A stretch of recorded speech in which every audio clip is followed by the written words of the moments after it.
예, 우리가 고린도전서 강의를 마치고 제가 원하는 몇몇 본문들을 지금 함께 다시 말씀을 나누고 있습니다. 사실 제가 이제 교회를 개척하고 난 다음에 나름대로 열심히 설교하고 성경 공부를 해와가지고 설교를 안 했던 본문은 이제 잠언과 아가 두 개만 남아있고 다른 본문들은 다 설교를 해봤었기 때문에 뭐 부득이하게 예전에 설교했던 본문들 중에 지금 말씀을 보고 있는데, 오늘 이제 보려고 하는 이 누가복음 12장 말씀은 이 말씀도 여전히 뭐 예전에 제가 몇 번 설교했었던 그런 본문입니다. 개인적으로는 처음에 교회를 개척하고 우리 같이 교회를 개척하던 설립 멤버였던 제 친구였던 유창영제 가정이 캐나다로 이민을 갈 때 그 이민 가기 바로 직전 주일날 제가 이 본문을 설교했던 생각이 납니다. 그래서 항상 이 본문을 대할 때 그 생각이 나요. 이렇게 친구가 이민 갈 때 했던 설교인데, 또 지난 주간에 또 좀 이런저런 개인적인 좀 일들이 있어서, 물론 이제 뭐 다른 분들이 보시기에는 집에 키우는 머스마 두 녀석이 수능을 봤으니까 그게 제일 큰 일이다 이렇게 생각하시겠지만, 그건 말고 이 친구 목사가 좀 어려움을 당한 일이 있어서 사실은 그게 더 이렇게 마음이 많이 쓰였습니다. 그래서 원래 제가 이렇게 그런 분위기 사람이 아닌데 오늘 굉장히 이렇게 센치해지죠. 이렇게 자꾸 눈물이 나고, 원래 설교를 짧게 하려고 준비를 해왔는데 짧게 할 것 같습니다. 예. 이제 본문 말씀 나누겠습니다. 이 누가복음 12장 13절부터 21절에 보시면 짧지만 요 안에 두 개의 내용이 들어있습니다. 하나는 13절부터 15절 어떤 사건이 있고요. 그리고 16절부터 21절은 관련해서 주님이 말씀하시는 비유가 들어있습니다. 이 사건은 뭐냐면 유산과 관련해서 다툼이 생겨서 어떤 사람이 예수님을 찾아온 거예요. 이게 아마 동생이었던 것 같아요. 그래서 형이 어떻게 했는지 모르겠는데 자기 형에게 좀 유산을 좀 나누어 달라고, 그렇게 예수님이 좀 조치를 취해 달라 이렇게 와서 부탁을 하는 거예요. 그러니까 예수님께서 나는 너의 재판장이나 물건 나누는 자가 아니다 그렇게 말씀하시고 모든 탐심을 물리치라 그렇게 말씀하시는 그런 내용으로 되어 있습니다. 그래서 이 유산 상속과 관련해서 쉽게 이야기하면 가정 안에 분란이 생긴 거죠. 분쟁이 생겨서 그와 관련해서 예수님께 문제를 들고 왔던 그런 사건입니다. 쉽게 얘기하면 돈 문제가 생긴 겁니다. 돈 문제가. 그렇죠? 예전에는 뭐 성경에서 명시적으로 규정하고 있지는 않지만 유대인들 사이에는 유산 분배와 관련된 그런 관습이 있었습니다. 그래서 일반적으로 어떻게 했냐면 아들이 10명이건 20명이건 장남이 부모 재산의 3분의 2를 갖습니다. 3분의 2를 한 사람이 갖고 나머지 3분의 1을 나머지 아들들이 나눠 가지는 그런 모습입니다. 그러니까 만약에 아들이 10명이다 그러면 장남이 3분의 2, 그 다음에 나머지 3분의 1을 9명이 나눠 갖는 겁니다. 자, 9명이 나눠 가지면 몇 분의 몇을 갖는 거죠? 예배 시간 이런 것까지. 그렇게 하는 거니까, 뭐, 이게 관습이었으니까. 그렇죠. 또 우리나라도 예전에는 이제 이 유산을 나눠가는 것과 관련해서 불만들이 많이 있었죠. 특별히 여자분들이, 딸들이 불만이 많았었습니다. 왜냐하면 이제 조선시대 넘어오면서부터는 여자는 제사를 모시지 않기 때문에 이 유산을 주지 않는다. 그런 것 때문에 분쟁이 많이 생긴 거예요. 근데 기록에 의하면 우리나라도 처음에 언제 나라가 세워졌는지는 모르지만 전부터 시작해서 고려시대까지는 여자들도 공평하게 유산을 받았습니다.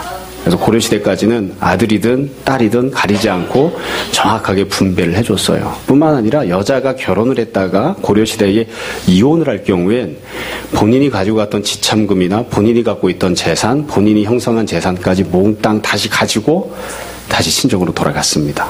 그러니까 이게 원래 오래된 관습이었는데 조선시대 들어오면서 이제 이게 깨진 거예요. 그래서 족보에서도 이름을 빼고 이 고려시대까지는 족보에 여자 이름이 그대로 다 들어갔습니다. 그래서 외손주들도 이름이 다 그대로 올라갔었고요. 네. 근데 이제 그게 오늘날 이제 그렇지 않아가지고 많이 다툼이 생기곤 했었죠. 요즘은 이제 다시 또 세상이 좋아져서 혹은 세상이 정상으로 조금씩 돌아가서 여자도 똑같이 유산을 분배받을 수 있게끔 그렇게 되었죠. 아마 지금 여기에서 이 유산 문제 때문에 형을 좀 어떻게 해달라고 찾아왔던 이 사람을 보면 동생이 정말 얼마나 분하고 억울했으면 이렇게 했을까. 분하니까 이렇게 찾아오지 않았나 싶어요. 한편으로 생각하면 저 같은 사람 입장에서 생각해보면 유산이 있다니 세상에 정말 얼마나 좋은 일인가 그런 생각이 들기도 하고요. 부모로부터 빚을 물려받는 게 아니라 재산을 물려받는다. 그럼 얼마나 감사한 일인가 이런 생각이 들기도 하고, 여하튼 아마 여기저기 다 찾아다니다가 예수님까지 찾아온 게 아닌가 싶어요. 이 사람과 관련해서 우리가 꼭 생각해 봐야 될 점이 두 가지가 있습니다.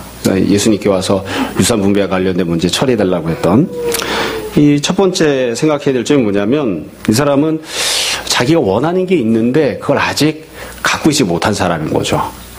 내가 부모로부터 돈을 좀 받았으면 좋겠는데, 근데 형이 그거를 자기 유산 몫으로 챙기고 안 주고 있으니까 자기가 원하는 걸 갖고 있지 못한, 아직 받지 못한 그런 사람의 입장인 거예요. 이걸 조금 확장해서 이야기하자면, 오늘날에도 우리가 일상적으로 삶을 살아가면서 이게 지나친 비약이 될 수도 있지만, 내가 원하는 게 있는데 그걸 아직 얻지 못한 사람들이 있잖아요. 뭐 학교 문제가 됐던, 건강 문제가 됐던, 인간관계가 되었던, 이건 좀 내가 했으면 좋겠는데 어떻게 할 방법이 없다. 왜 다른 사람들은 다 건강을 가져가고 나만 이렇게 건강이 없냐? 다른 사람들이 갖고 있는 건강 중에 일부를 좀 내가 가지면 안 될까? 왜 다른 사람들은 다 시험 잘 보고 좋은 대학을 가고 시험만 보면 턱턱 붙는데 왜 나는 이렇게 안 될까? 다른 사람들이 갖고 있는 것 중에 일부만 좀 내가 가지면 안 될까?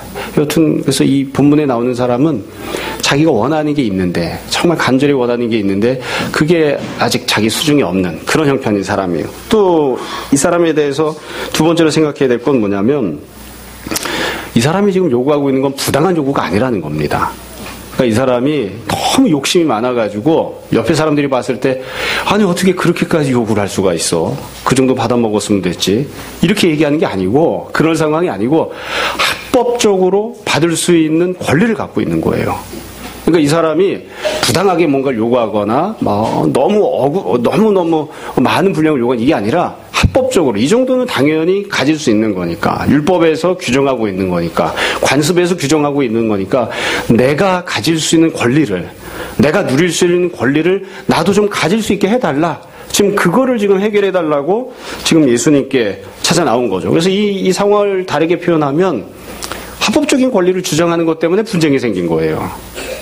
뭐 요구해서는 안 되는 게 아니라 당연히 요구할 수 있지. 누가 봐도 그렇게 이야기할 수 있는 그런 요구를 하고 있는 것 때문에 형제간의 다툼이 생기고, 이 문제를 예수님 앞에까지 갖고 나와야 되는 그런 상황이 된 거죠. 이 점을 우리가 꼭 생각을 해야 됩니다. 그러니까 우리가 어떤 문제를 생각할 때 이 본문을 읽고서 우리 스스로에게 적용할 때에 합법적으로 내가 요구할 수 있는 것, 타당하게 논리적으로 내 권리에 해당하는 것, 그것에 대해서 왜 나는 그걸 누리지 못합니까? 라는 불만을 가지고 예수님께 찾아 나왔을 때, 그때 예수님이 뭐라고 하셨는가를 지금 듣는 거예요. 다 이해가 되시죠? 예. 자, 그럼 예수님이 뭐라고 말씀하셨느냐? 예수님께서는 두 가지 말씀을 하셨어요. 첫 번째 말씀은 아주 매몰차게 말씀하십니다. 14절에 보면 이 사람아, 우리식으로 표현하면 야 이놈아, 그치? 이 사람아, 누가 나를 너희의 재판장이나 물건 나누는 자로 세우느냐? 나는 그런 일 안 해. 이렇게 말씀하신 거예요. 이게 참 묘한 일이에요. 이 합법적으로 무엇이 규정되어 있는 율법이고 또 관습인지를 누구나 다 알고 있기 때문에 예수님께서 사실 이 요구를 하러 찾아 나온 요 동생의 편을 들어서 한마디라도 거들어 주셔도 되잖아요. 뭐 안 되면 아유 정말 속이 상하겠구나. 안 되면 뭐 기도라도 열심히 해라. 뭐라도 이렇게 편 들어줄 수 있잖아요. 근데 예수님 한마디도 편을 안 들어주세요. 그리고서는 나는 그런 일 하러 온 사람이 아니야 하고서는 자기 자신을 완전히 확 선을 그어버리세요. 이 사람이 갖고 있는 요구나 바램, 이 사람이 갖고 있었던 부탁에 대해서 확 선을 딱 그어버려요. 이 문제는 나랑 아무 상관이 없어. 이렇게 하시는 거죠. 여러분, 우리가 성경을 읽다 보면 예수님께 문제를 갖고 나왔는데 예수님께서 지금처럼 매몰차게 대답하시거나 나는 이 문제 해결해 주지 않겠다 하고서 선을 그어버리는 경우가 거의 없습니다. 어떤 문제가 됐든 다 해결해 주시고 하는데 지금은 아니야 이거는 상관없어 하고서는 딱 선을 그어버리신 거예요. 이게 예수님 보이신 첫 번째 행동이고, 두 번째 하신 말씀이 있어요.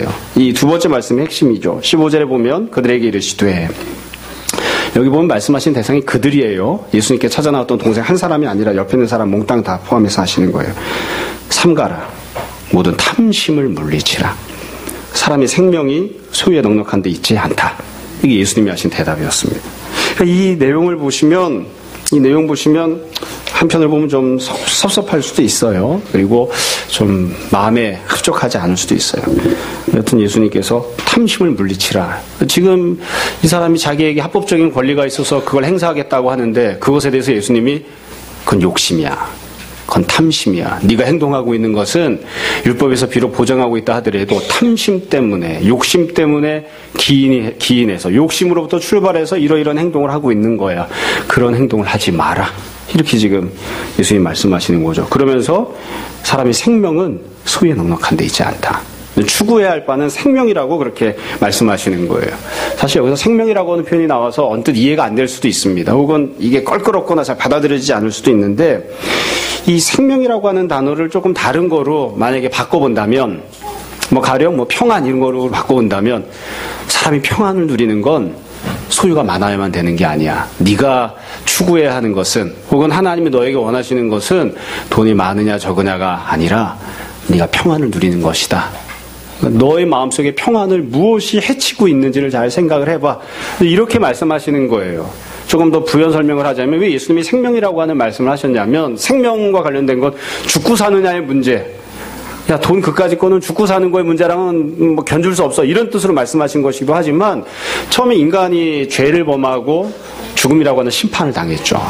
그래서 사람이 죄를 지으면 그 결과로 심판을 당해서 죽음에 다다르게 됩니다. 근데 예수님이 이 땅에 오신 목적은 그 모든 것들을 허물어 버리시는 거거든요. 우리 죄를 용서하시고 죽음이 아니라 모든 것들이 생명이 가득한 하나님이 원래 원하셨던 대로 하나님이 원래 창조하신 것 그리고 그 이상의 모습으로 회복되는 걸 원하세요. 그래서 주님이 정말 성도들에게 주시려고 하는 궁극적인 가치는 생명이에요. 생명. 다르게 표현하면 예수님이 우리에게 정말 주시려는 궁극적인 가치는 안식이에요. 이걸 다르게 표현하면 예수님이 우리에게 정말 궁극적으로 주려고 하는 것은 하나님 나라와 영생이에요. 그러니까 그런 것들을 너희가 추구해야지 하나님께서 정말 우리에게 주시려고 하는 생명을, 안식을, 하나님 나라를, 영생을, 하나님과의 온전한 관계 회복을, 주님께서 예비하신 대로 인도받는 삶을 그런 것들을 너희가 기뻐하고 누리고자 하고 갈망하고 이렇게 해야 되는 것이지 그게 아니라 너희를 다 망하게 만들었던 죄, 욕심 이런 것들 때문에 생겨나는 사망 이런 것들에 자꾸 얽매이는 그런 삶을 살지 말라 이거죠. 다르게 설명은 이렇게 얘기할 수 있어요. 아담이 하와가 처음에 왜 죄를 범하게 되었냐. 선악과를 따먹었잖아요. 따먹지 말아요. 네가 욕심을 가지고 그걸 따먹었기 때문에 문제가 생긴 거야. 따먹지 마라. 먹고 싶은 마음이 있어도 참아라. 그리고 내가 너에게 허락한 것만 먹어라. 이 죄를 범하려는 것, 또 욕심을 부리려는 것, 그런 것들 하지 말라. 지금 그렇게 예수님께서 말씀하시는 거죠. 이게 첫 번째 사건입니다. 이 사건 자체는 매우 간단해요. 그리고 어렵지도 않아요. 다시 말씀을 드립니다.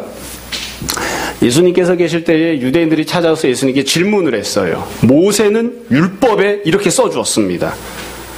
여자에게 내 부인에게 만약 마음에 안 들면 이혼 증서를 써서 내 부인에게 주고 내 부인을 쫓아내도 된다. 모세는 율법에 그렇게 써주었습니다. 우리가 그렇게 해도 됩니까? 이렇게 질문했어요. 여러분, 자기 부인을 이혼 증서를 써서 주고 버리는 것은 모세가 율법을 통해서 보장해 주은 합법적인 권리입니다. 그럼 그 권리를 행사해도 되는 것이냐 이거예요. 당연히 행사를 해도 되는 것이죠. 근데 예수님 뭐라고 말씀하셨냐면 그 권리를 행사하지 말아요. 그 권리를 행사하는 것은 죄를 범하는 것이다. 그렇게 말씀하셨어요. 네가 왜 이혼 증서를 써서 부인에게 주고 부인을 쫓아내려고 하느냐. 그건 네 욕심 때문에, 네 죄 지으려고 하는 생각 때문에 그렇게 하는 것이야. 하나님은 원래 그걸 원하시지 않았어. 하나님이 정말 원하셨던 건 그게 아니야. 그 예수님께서 다른 말씀을 쭉 하셨거든요. 지금도 마찬가지예요. 우리가 예수님 앞에서 무언가를 부탁하거나 질문을 할 때에 이건 모든 사람들이 다 인정하는 나의 권리가 아닙니까? 세상 사람들도 다 이것을 법적으로 나에게 보장하지 않습니까? 지금 그렇게 질문을 하는 거예요. 그런데 예수님 말씀하십니다. 율법이 보장하건 세상에서 인정해주건 네가 스스로 무엇이라고 스스로를 합당하게 자기 변명을 하고 그건 다 옆으로 치워내고 하나님이 정말로 원하시는 것을 추구하는 삶을 살아라. 스스로에 대해서 이건 합법적인데요. 그런 변명하지 말고 하나님이 정말로 원하시는 삶을 살아라. 하나님이 원하시는 건 사랑하는 것, 용서하는 것, 헌신하는 것, 이해해주는 것, 다른 사람의 허물을 덮어주는 것, 생명을 누리는 것이다. 그런 것들이 아니라 욕심 때문에 생기는 것, 미움 때문에 생기는 것, 두려움 때문에 생기는 것, 탐심 때문에 생기는 것, 이런 것들은 하지 마라. 예수님께서 그렇게 지금 이 사건을 통해 말씀하신 겁니다. 안 어렵죠? 똑같은 종류의 사건이, 똑같은 종류의 내용이 그 뒤에 비유로 나옵니다. 그러니까 지금까지 했던 내용을 한 번 더 반복할 겁니다. 이 사건이 있고 난 다음에 예수님이 비유를 말씀하셨는데요. 16절을 보세요. 또 비유로 그들에게 말하 이르시되, 이 비유를 보면 이 안에는 부자가 등장해요. 너무 좋아요. 예수님께서 비유하시면서 저는 부자 이야기할 때 마음이 뿌듯합니다. 야, 그래도 가난한 사람도 이야기하지만 부자도 얘기하시는구나. 자, 부자가 있었는데 이 사람은 이미 부자예요. 이미 부자인데 이 사람이 16절 두 번째 줄에 보시면 밭에 소출이 풍성해요. 참 되는 놈은 따로 있어요.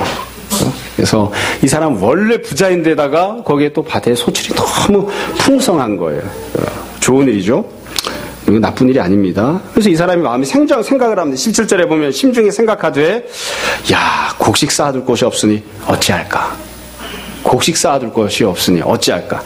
저도 이런 생각 한번 해봤으면 좋겠어요. 지난주에 우리가 수능을 봤잖아요. 그죠? 저도 그랬고, 저희 집 애들도 그렇고, 여기 다 그럴 거예요. 왜 이렇게 고3 중에는 수능을 잘 본 놈이 없어? 그죠?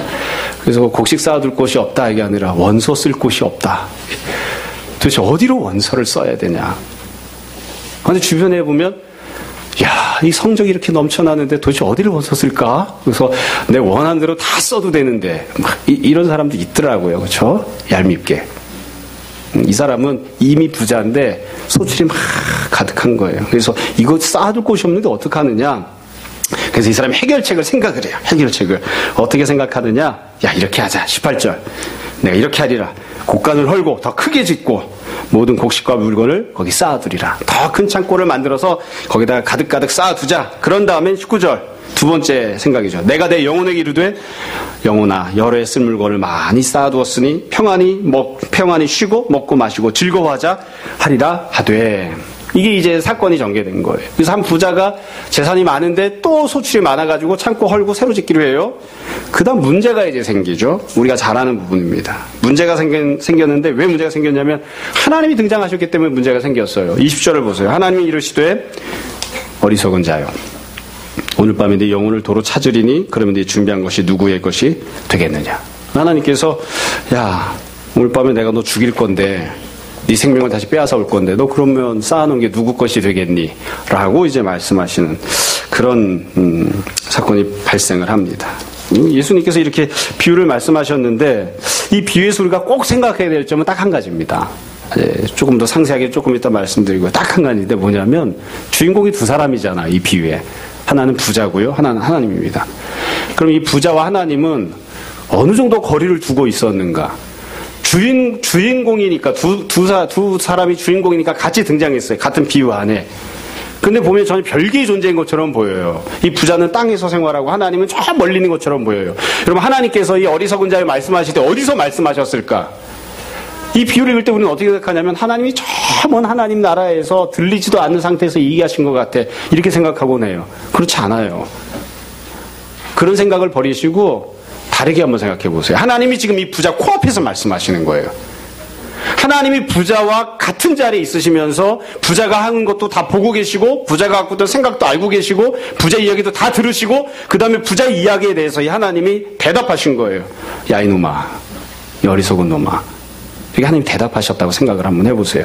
그리고 나서 생각해보면 우리가 알 수 있는 아주 중요한 사실 하나가 있어요. 이 부자는 하나님을 염두에 두지 않았어요. 자기가 이미 부자일 때도 하나님을 염두에 두지 않았고요. 그리고 자기 소출이 많아졌을 때도 하나님을 염두에 두지 않았어요. 하나님께 감사한다든지 하나님께 예물을 갖고 온다든지 전혀 하지 않아요. 그리고 소출이 많아졌을 때에도 어떻게 하느냐? 하나님 이걸 어떻게 해야 될까요? 묻지도 않아요. 지가 원하는 대로 지가 생각해서 지가 판단해서 알아서 행동하는 거예요. 다르게 좀 말씀드릴게요. 예수님께 문제를 들고 나왔던 사람이 있었죠. 유산 상속 때문에. 이거는 돈을 못 받은 동생이 나온 겁니다. 그렇죠? 그 동생이 예수님 뭐라고 하셨냐면 탐심을 물리치라 이렇게 말씀하셨어요. 그리고 난 다음에 설명은, 비유는 뭐에 대해서 하시냐면 돈 많은 사람에 대해서 하시죠. 돈 많은 사람은 누굴까요? 유산을 다 챙겨 먹은 형에 대해서 얘기하는 거예요. 지금 형에 대해서. 형은 원래 돈이 많은 데다 유산도 많이 받아가지고 더 많이 생겼어요. 마치 원래 부자인데 농사를 많이 다 이 소출이 많아진 이 비유 나오는 사람처럼. 그러니까 지금 사건에서는 권리가 있는데도 불구하고 형이 나한테 돈을 주지 않아서 힘들어하는 사람에 대해서 예수님 말씀하셨고, 비유에서는 원래 부자인데 유산 받아서 더 돈이 많아진 사람에 대해서 말씀하신 거예요. 두 가지 경우를 다 나눠서 말씀하신 거죠. 나눠서 말씀하시면서 두 번째도 지금 똑같이 말씀하신 거예요. 부자에게, 상속 많이 받은 자에게, 사업 성공한 사람에게 너 그 성공해서 가득가득 쌓아놔봤자 네 머릿속에는 내가 없잖아. 네 생각 속에는 내가 없잖아. 내가 원하는 대로 살거나 내가 주는 은혜를 받고 살거나 그렇게 살고자 하는 생각이 하나도 없잖아. 내가 너에게 네 생명을 오늘 빼앗아가면 넌 어떻게 하려고 하니? 지금 그렇게 말씀하시는 거예요. 그래서 어찌 보면 예수님이 공평하게 말씀하세요. 받은 놈과 안 받은 놈 두 놈에게 다 얘기하시는 거예요. 부자와 가난자 두 사람에게 똑같이 얘기하시는 거예요.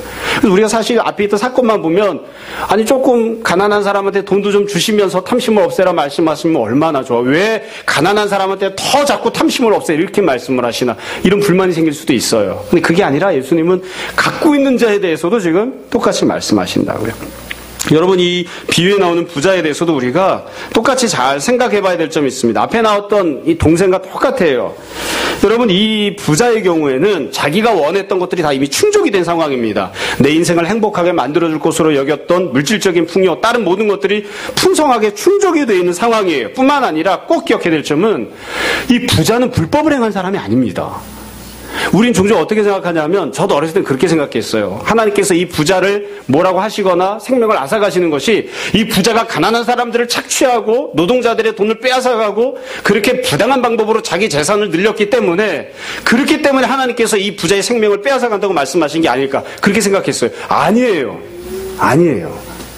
본문에는 그렇게 전제되어 있지 않아요. 그러니까 이 본문에 나오고 있는 부자는 누구냐면 좀 그냥 달게 풀에 설명하자면 상세하게 본문에서 그렇게 얘기는 안 했지만 열심히 성실하게 산 사람이에요. 설교할 때마다 늘 그 얘기를 제가 하곤 했습니다. 여러분 생각해 보세요. 밭에 소출이 많으려면 어떻게 될까요? 뼈 빠지게 일을 해야 됩니다.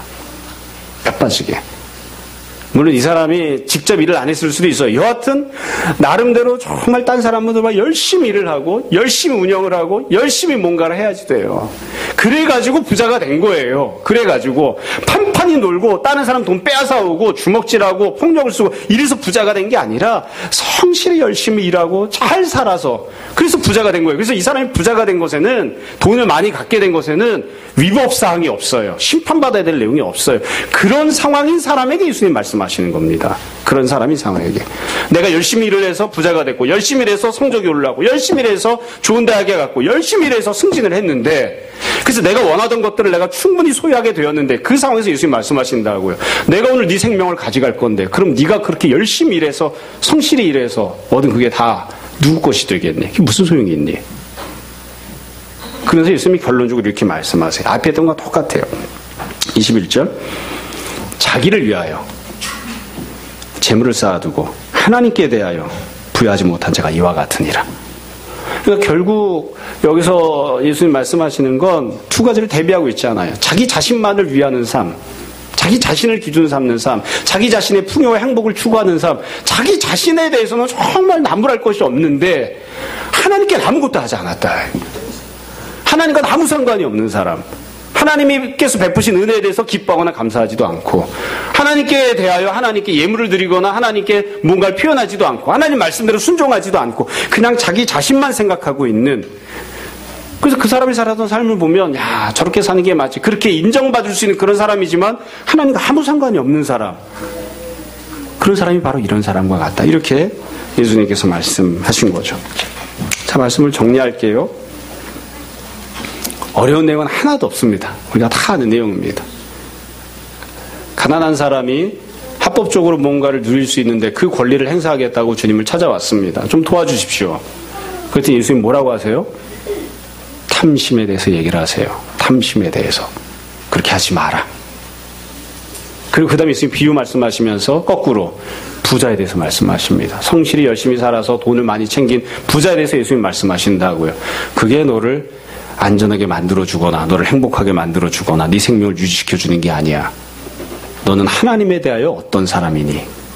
그렇게 예수님이 또 말씀하세요. 똑같이 말씀하시는 거예요. 그래서 가난한 자나 부자나 몸이 약한 자나 건강한 자나 망한 자나 성공한 자나 다 똑같아요. 다 똑같아요. 가난한 자도 부자도 자기 자신만을 생각하는, 그건 옳지 않다. 그렇게 살아서는 안 된다. 가난한 자도 부자도 다 하나님 앞에 온전하게 살아가고자 하는 그런 마음으로 살아야 된다. 하나님을 기준 삼는 자가 되어야 된다는 거예요. 이렇게 얘기를 하고 놓고 보면 이렇게 간단하고 단순한 얘기를 이렇게 복잡하게 몇십 번씩 설교를 해야 되는가. 생각 속에서 다른 것들을 싹 빼버리고 늘 예수님을 사랑하는 사람, 예수님을 기준 삼는 사람, 그런 사람이 되라. 이거. 돈을 가장 중요하게 여기잖아요. 명예를 가장 중요하게 여기잖아요. 성공을 가장 중요하게 여기잖아요. 그걸 싹 빼버리고 돈에 대해서 갈망을 품고 있는 것처럼, 탐심을 막 갖고 있는 것처럼, 그럴 때에 아니야, 난 이렇게 살면 안 되지. 예수님을 향한 갈망을 가져야지. 부자가 더 큰 부자가 되었잖아요. 마찬가지로 이미 큰 은혜를 받았다 할지라도 나는 더 큰 은혜를 누리고 살고 싶습니다. 더 주님과 깊은 교제를 나누고 살고 싶습니다. 더 주님을 사랑하고 더 주님의 은혜를 누리고 살고 싶습니다. 이 땅에서도 주님과 동행하고 살지만 영원히 주님과 동행하고 살고 싶습니다. 그런 갈망을 품는 자들이 되라. 그게 기준이 돼야 된다. 그게 기준이 되지 않으면, 그렇게 살지 않으면 가난해도 소용없고 부자여도 소용이 없고 다 하나님 앞에서 옳지 않다. 제가 그렇게 설명을 합니다. 어찌 보면 예수님이 하셨던 이 처음에 나왔던 사건에서 동생에게 하신 말씀이나 예수님께서 비유에서 부자에게 하신 말씀이나 다 현실성이 너무 없어요. 이 이야기 듣고 위로가 될까요? 형의 유산을 좀 나눠달라고 왔었던 동생이 예수님 말씀을 듣고 내가 탐심이 가득했구나, 회개해야 되겠다, 더 이상 유산 얘기 안 해야지, 이런 마음을 가졌을까요? 너무 부정적으로 생각하지 마셔요. 그런 마음을 가졌을 수도 있죠. 부자가 예수님 이 말씀을 듣고 맞아, 돈 내가 아무리 많이 가져도 생명은 돈으로 유지되는 게 아니야, 그런 생각을 가지고 회개했을까요? 내가 이제 하나님께 부유한 자가 되어야지, 가난한 마음으로 은혜를 사모해야지, 그런 마음을 가졌을까요? 또 너무 부정적으로 생각하지 마세요. 그런 마음을 가졌을 수도 있죠. 결국 오늘 본문의 주제를 한마디로 이야기해라 그러면 싹 지워버리고 딱 한 줄 쓰면 이렇게 쓸 수 있습니다. 예수님을 깊이 생각하고 사랑하는 성도가 됩시다. 돈이 없어도, 돈이 많아도, 그것 때문에 힘들어하거나 그것 때문에 즐거워하는, 그게 내 인생의 가장 큰 부분을 차지하는 것이 아니라 상황과 형편이 어떠하든 예수님을 사랑하기 때문에, 예수님이 기뻐하시는 삶을 내가 바라보기 때문에, 예수님이 주신 은혜를 받고 있기 때문에 그것 때문에 기뻐하고 감사하는 그런 사람이 됩시다. 주님이 정말 원하시는 건 그런 삶을 살아가는 것입니다. 설교하면서 저도 이렇게 생각을 해봐요. 나는 그런가? 내가 제일 중요하게 생각하는 것은 무엇인가? 애당초 돈을 잘 벌기는 텄기 때문에, 어렵기 때문에 돈 말고 내가 더 가장 중요하게 생각하는 것은 무엇인가? 여러분들은 이제 설교를 지금 들으시지만 일주일 동안 계속 이걸 붙들고 이제 고민을 하고 있거든요. 제가 생각해 봤어요. 내가 가장 중요하게 생각하는 것은 무엇인가? 제가 제일 중요하게 생각하는 건, 여러분들은 믿지 않으시겠지만 목사는 명예직이에요. 명예직. 명예. 딴 사람이 막 우러러보는 게 아니라 흠없이 살았다, 그런 인정을 받는, 그걸 내가 참 중요하게 생각하는데, 만약에 그렇지 못하거나 혹은 그런 것 때문에 내가 그것만 붙들고 가는 것은 아닌가. 사실 이 부분 때문에 지난 주간에 제 친구 목사님이 좀 어려움을 당해서 그것 때문에 많이 힘들었습니다. 고민을 많이 하고, 내가 명예를 내려놔야 되는가. 스스로 한번 잘 여러분 우리 스스로를 돌이켜보시고 생각해봤으면 좋겠습니다. 우리는 과연 예수님을 가장 귀히 여기는가? 예수님만 계시면 가난해도 행복하고, 예수님만 계시면 부유해도 행복하고, 예수님만 계시면 난 너무 행복하고 기쁘고 감사하다, 그런 삶을 사는가? 아니면 다른 것들에 많이 휘둘리는가? 우리 스스로를 잘 돌아보았으면 좋겠습니다. 자, 모두가 다 주님 앞에 나아갑시다. 그리고 주님 앞에 나아가서 유산 얘기, 학교 얘기, 건강 얘기 옆으로 치워버리고, 주님, 제가 주님 사랑합니다. 주님도 저를 더 많이 사랑해 주십시오. 그렇게 주님께 기도하고 응답받는 여러분들 다 되시기를 주님 이름으로 축원합니다. 잠시 기도하겠습니다.